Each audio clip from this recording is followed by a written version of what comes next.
My colleagues and I are acutely aware that high inflation imposes significant hardship as it erodes purchasing power. Mortgage rates have climbed to their highest level in months, some unwelcome news for President Joe Biden in a critical election year.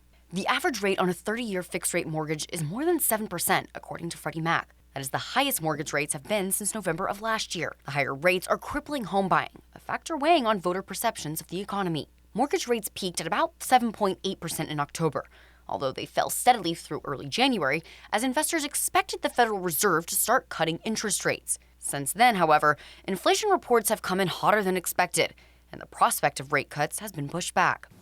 So far this year, the data have not given us that greater confidence.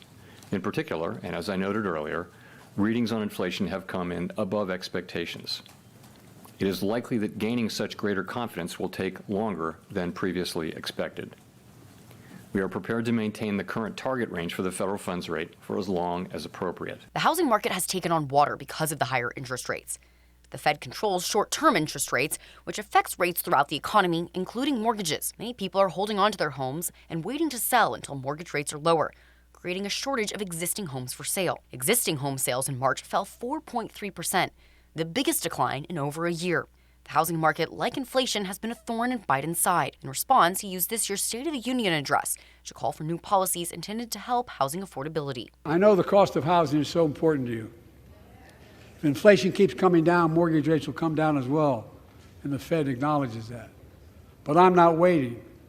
I want to provide an annual tax credit that will give Americans $400 a month for the next 2 years as mortgage rates come down.